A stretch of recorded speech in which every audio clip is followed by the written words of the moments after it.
Le chêne et le roseau. Le chêne un jour dit au roseau : « Vous avez bien sujet d'accuser la nature. Un roitelet pour vous est un pesant fardeau. Le moindre vent qui d'aventure fait rider la face de l'eau vous oblige à baisser la tête. Cependant que mon front, au Caucase pareil, non content d'arrêter les rayons du soleil, brave l'effort de la tempête.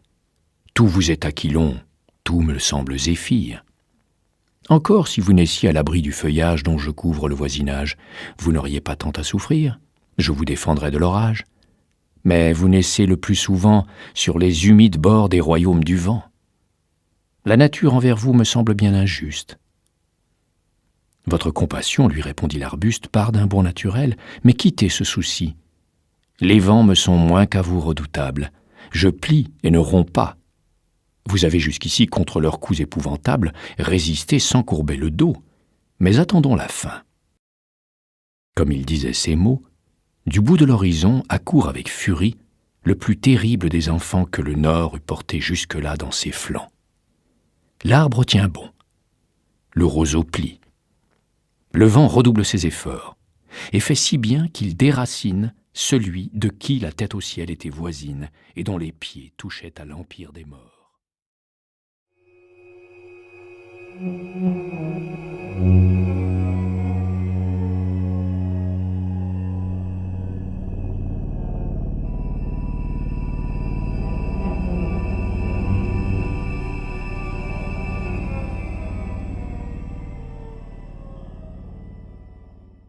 Le génie de la forêt.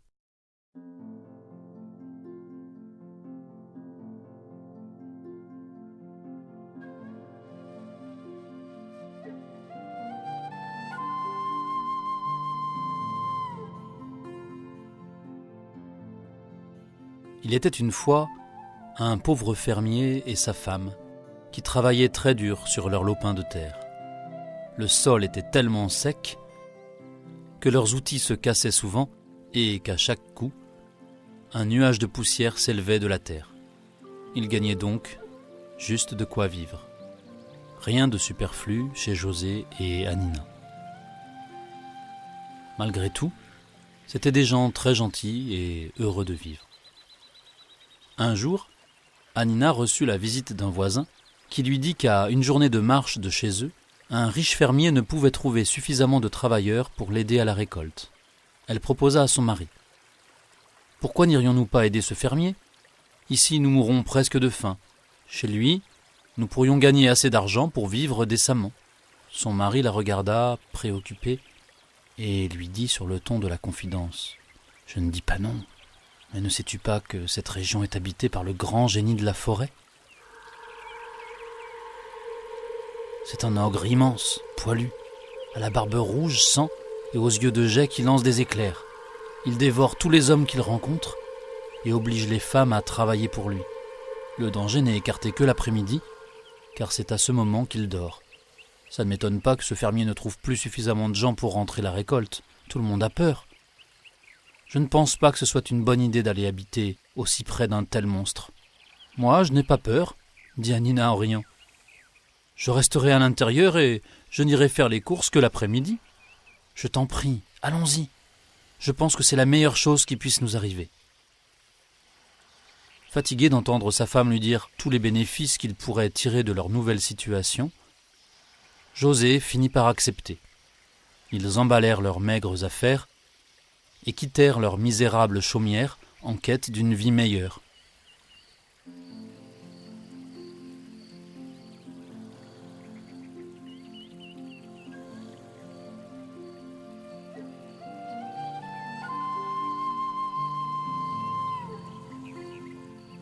Après un jour de marche, ils arrivèrent chez le riche fermier. Celui-ci possédait une magnifique ferme située loin de la forêt du génie. En outre, de nombreux hommes faisaient des rondes afin d'empêcher le génie d'entrer. On donna immédiatement du travail à José, au champ, et le fermier leur indiqua une maisonnette à l'orée de la forêt où ils pourraient habiter. « Vous pourrez vivre ici en toute tranquillité, » dit le fermier à Anina. « Veille toutefois à rester à l'intérieur. Ne sors que l'après-midi, car c'est le moment où le génie de la forêt se repose. Je vous ferai apporter de la nourriture tous les jours par mes hommes, afin que vous ne couriez aucun danger. » Et c'est ce qui se passa. Chaque jour, les hommes de la ferme leur apportaient des vivres. José gagnait bien sa vie en travaillant au champ, et ils étaient très heureux. Ils n'avaient pas aperçu le génie de la forêt, et Hannina en venait à douter de son existence. Mais elle se trompait. Caché dans la forêt, le génie l'avait déjà observée à plusieurs reprises. Il en était même tombé un peu amoureux. Toutefois, il ne pouvait s'approcher d'elle car elle restait toujours aux alentours de la maison. Un jour, il y avait tellement de travail à la ferme que le fermier avait complètement oublié d'envoyer ses hommes porter de la farine et des haricots à la maisonnette. Hannina se tracassait. Quand vint l'après-midi, elle voulut se rendre à la ferme elle-même pour aller chercher de quoi manger. « Reste donc ici, lui dit José, inquiet. Imagine que tu rencontres le génie et qu'il t'emmène. Que ferais-je sans toi ?» Mais Hannina se moqua de lui. « C'est l'après-midi, répondit Hannina. Le génie est en train de dormir, il n'y a aucun danger. Je rentrerai bien avant la tombée de la nuit. Ne t'inquiète pas. À tout à l'heure. » Elle prit son grand panier et partit.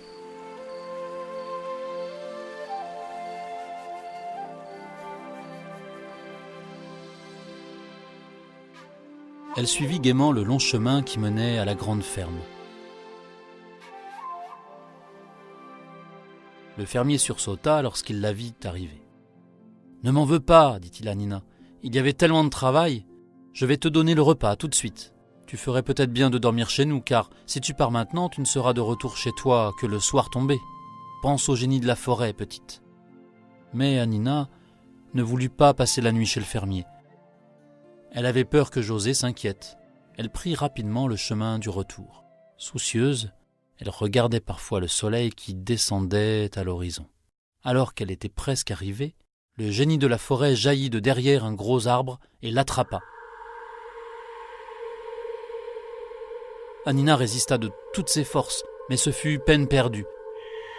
Le génie l'emmena dans sa cabane au fin fond de la forêt.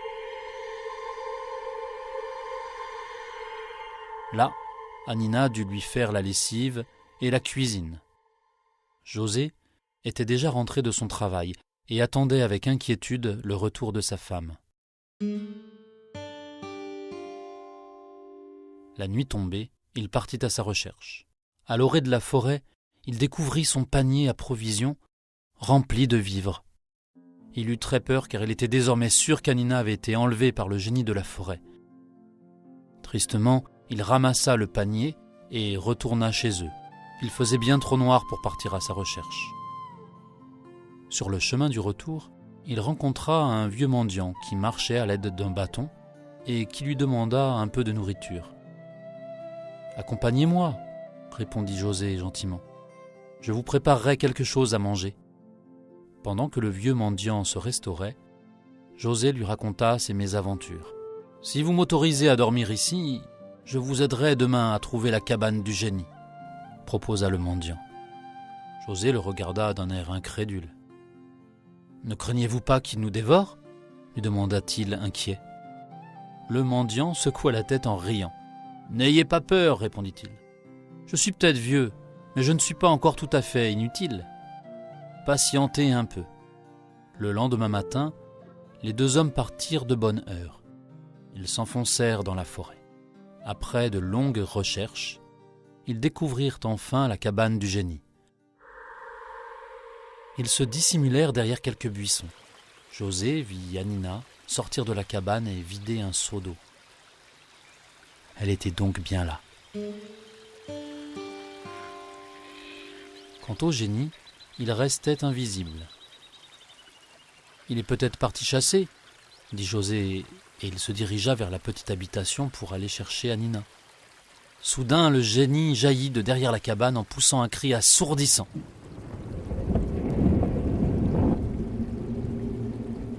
Il s'était caché afin de surprendre José. « Ah, je vais me régaler doublement !» s'exclama le génie. « Enfin, pas tout à fait, l'un des deux est tout rabougri. Il saisit les deux hommes de ses mains poilues. José cria, mais le vieux mendiant n'avait pas peur du tout. « Si tu ne nous lâches pas, je te fais mordre par un serpent, dit-il, fâché. » Le génie libéra immédiatement les deux hommes et regarda autour de lui. « Je ne vois aucun serpent, tu me prends pour un imbécile ?» maugréa-t-il. « Viens ici que je te mange le premier. Je garde le savoureux jeune homme pour la fin. » Il tendit la main vers le vieil homme, mais au même moment, ce dernier jeta son bâton sur le sol. Le bâton se changea immédiatement en un gros serpent sifflant. Le génie eut très peur et n'osa plus bouger car rien ne le terrifiait plus que les serpents. Il mit ses grandes mains devant ses yeux. À présent, il ressemblait plus à un enfant effrayé qu'à un redoutable génie de la forêt. « Éloigne ce serpent, éloigne cet affreux serpent !» s'écria-t-il avec effroi. « Je ne le ferai que si tu promets de partir d'ici, » répondit le vieux mendiant. « Tu dois partir au-delà des montagnes et ne plus jamais revenir. Si tu le promets, je changerai à nouveau le serpent en bâton. »« D'accord, d'accord, je partirai, » répondit le génie de la forêt d'une voix tremblante. Le vieux mendiant sourit. « N'oublie pas, le prévint-il, si tu reviens importuner ces pauvres gens, je t'enverrai 10 de ces serpents. » Il prit le serpent par la queue et celui-ci se changea immédiatement en bâton. Le génie fit rapidement son baluchon tout en pleurnichant. De temps en temps, il jetait un coup d'œil effrayé au vieux mendiant, mais celui-ci se contentait de l'observer calmement. Un peu plus tard, le génie partit en direction des hautes montagnes que le vieil homme lui avait indiquées. Contente et soulagée, Hanina tomba dans les bras de son mari. Sans attendre, le mendiant mit le feu à la cabane du génie. S'il se retourne et voit la fumée, il saura qu'il n'a plus de maison et qu'il ne peut donc plus dormir ici, expliqua-t-il. Heureux, ils se dirigèrent vers leur maison. Le vieil homme resta encore quelques jours chez José et Hanina. Mais un beau jour, il partit sans raison aucune, et nul ne le revit jamais. José et Hanina coulèrent des jours heureux. Depuis le départ du génie, de plus en plus de gens venaient travailler dans cette région du pays. On construisit plus de fermes, des magasins et des écoles. Le fermier offrit à José un meilleur emploi.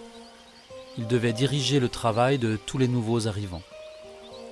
Le fermier le payait bien, car depuis qu'il avait suffisamment de personnes pour cultiver la terre, il gagnait assez d'argent pour payer à ses employés un bon salaire. José et Hanina étaient donc très satisfaits. Et lorsqu'ils eurent un enfant l'année suivante, ils furent au comble du bonheur. Ils vécurent longtemps à l'orée de la forêt.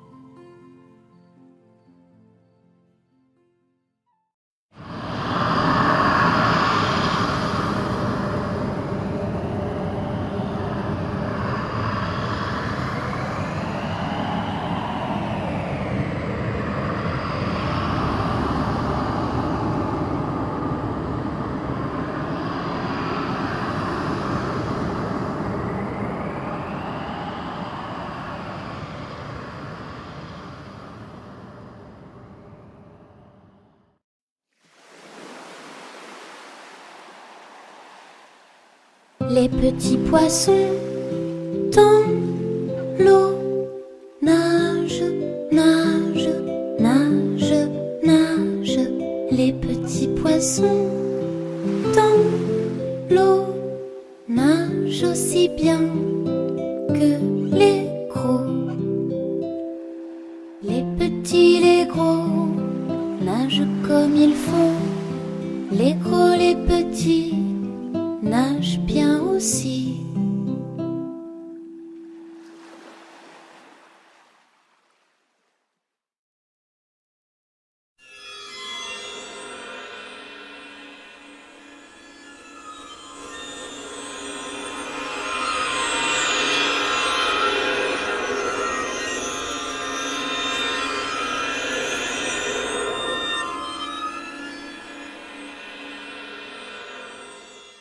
Le petit poisson et le pêcheur.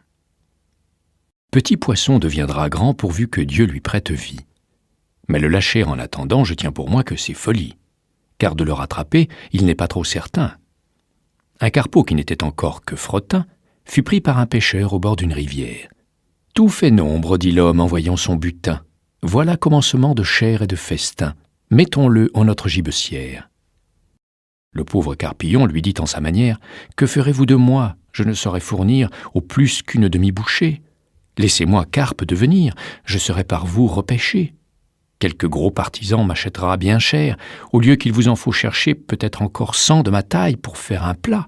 Quel plat, croyez-moi, rien qui vaille. » « Rien qui vaille ? Eh bien soit, répartit le pêcheur. Poisson, mon bel ami qui faites le prêcheur, vous irez dans la poêle, et vous avez beau dire, dès ce soir, on vous fera frire. Un tien vaut, se dit-on, mieux que 2 tu l'auras. L'un est sûr, l'autre ne l'est pas.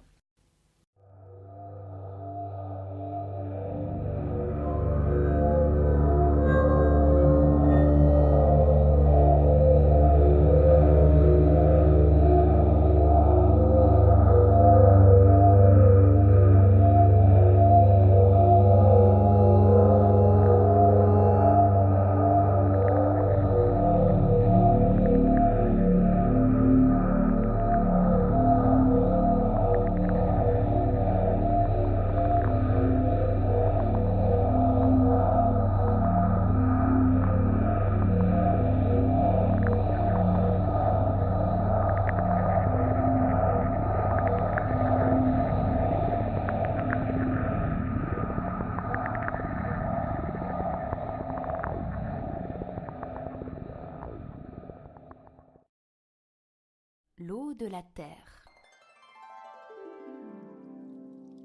Une grenouille vivait au bord d'un trou rempli d'eau, près d'un ruisseau. C'était une petite grenouille verte, discrète, ordinaire. Elle avait envie de devenir extraordinaire et réfléchissait aux moyens de se faire remarquer. À force d'y penser, elle eut une idée. Elle se mit à boire l'eau de son trou, à boire, et elle la but jusqu'à la dernière goutte. Et elle commença à grossir. Ensuite, elle se mit à boire l'eau du ruisseau, à boire, et elle la but jusqu'à la dernière goutte. Et elle grossissait de plus en plus. En suivant le lit du ruisseau, elle arriva à la rivière. Et elle se mit à boire l'eau de la rivière. À boire, et elle la but jusqu'à la dernière goutte. Et comme la rivière se jetait dans le fleuve, elle alla près du fleuve. Et elle se mit à boire l'eau du fleuve, à boire, et elle la but jusqu'à la dernière goutte. Et la grenouille gonflait. Comme le fleuve se jetait dans la mer, la grenouille alla jusqu'au bord de la mer. Et elle se mit à boire l'eau de la mer, à boire, et elle la but jusqu'à la dernière goutte, qui était la dernière goutte d'eau de toute la terre. Son ventre, ses pattes, sa tête étaient gorgées d'eau, et même ses yeux qui devinrent tout globuleux. La petite grenouille était maintenant extraordinaire, gigantesque. Sa tête touchait le ciel. Les plantes avaient soif, les animaux avaient soif, et les hommes aussi avaient terriblement soif. Alors, tous se réunirent pour chercher un moyen de récupérer l'eau de la terre. Il faut qu'elle ouvre sa large bouche afin que l'eau rejaillisse sur la terre. Si on la faisait rire, dit quelqu'un, elle ouvrira la bouche et l'eau débordera. Bonne idée, dirent les autres. Ils préparèrent alors une grande fête. et les animaux les plus drôles vinrent du monde entier. Les hommes firent les clowns, racontèrent des histoires drôles. En les regardant, les animaux oublièrent qu'ils avaient soif, et les enfants aussi. Mais la grenouille ne riait pas, ne souriait même pas. Elle restait impassible, immobile. Les singes firent des acrobaties, Des grimaces. dansèrent, firent les pitres. Mais la grenouille ne bougeait pas, ne riait pas, ne faisait même pas l'esquisse d'un sourire. Tous étaient épuisés, assoiffés. Quand arriva une petite créature insignifiante, un petit ver de terre, qui s'approcha de la grenouille. Il se mit à se tortiller, à onduler. La grenouille le regarda étonnée. Le petit ver se démena autant qu'il put.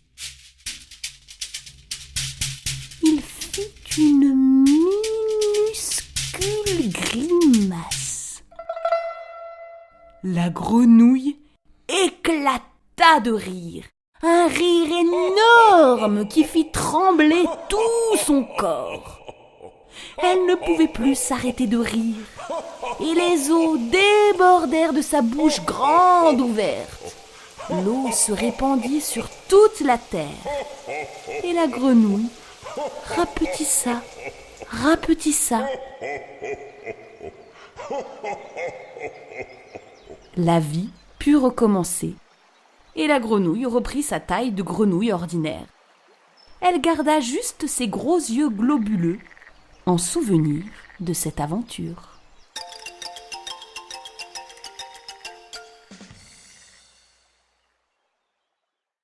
Narcisse et Écho.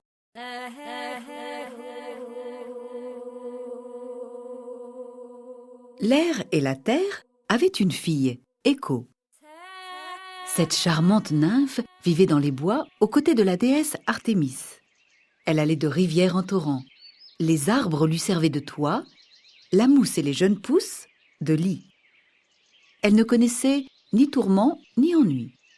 Un jour qu'elle babillait avec les autres nymphes, Écho fut accusée par la grande déesse Héra d'aimer son époux infidèle. C'était une injustice, mais Héra, aveuglée par la colère, refusa d'écouter Écho, qui l'implorait. « Tu veux donc avoir le dernier mot ?» clama la déesse, folle de rage. Son châtiment ne tarda guère. Bientôt la nymphe devint incapable de parler. Ni phrase ni rire ne sortaient plus de sa bouche. Elle répétait seulement les derniers mots qu'elle entendait.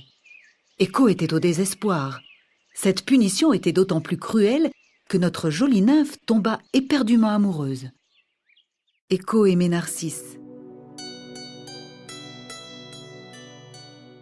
Ce garçon était tellement plaisant que toutes les nymphes et toutes les jeunes filles espéraient recevoir de sa part un baiser.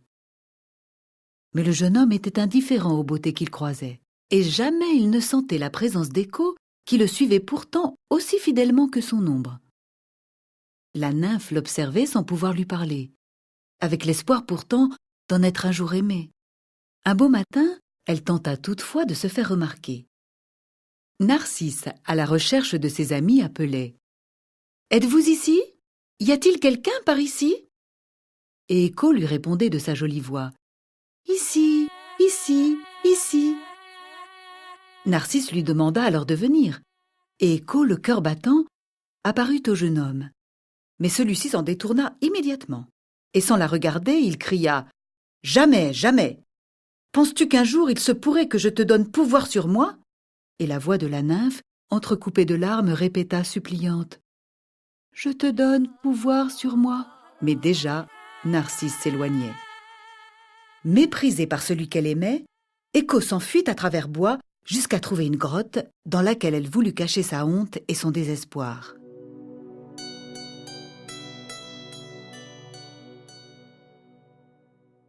Émue par le chagrin sincère de la nymphe, la déesse Némésis se résolut à la venger. Narcisse se promenait, comme à son habitude, lorsqu'il fut soudain pris d'une soif terrible. Il se laissa alors guider par Némésis jusqu'à une fontaine et il s'y pencha pour prendre une gorgée d'eau. Lorsqu'il vit son propre reflet, Narcisse en tomba amoureux. Dès lors, il ne cessa plus de contempler son beau visage dans l'eau limpide. Il se désespérait de ne pouvoir ni toucher, ni aimer cette image, et il n'arrivait pas à s'en éloigner. Sa douleur était si grande qu'il appelait la mort, espérant ainsi se libérer d'un amour impossible. « Hélas !» gémissait-il, « je comprends bien maintenant toute la peine que j'ai causée à ces jeunes filles. »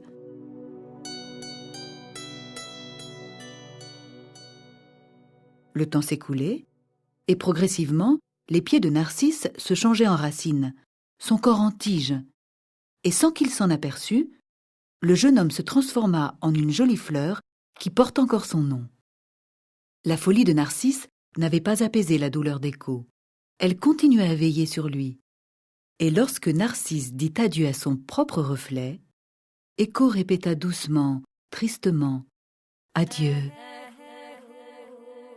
Aujourd'hui, la nymphe a tant maigri qu'il ne reste que sa voix. Et du fond de sa caverne, Écho répète encore les derniers mots des paroles qui lui sont adressées.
Dans la forêt lointaine, on entend le coucou. Du haut de son grand chêne, il répond au hibou. Coucou, coucou, coucou.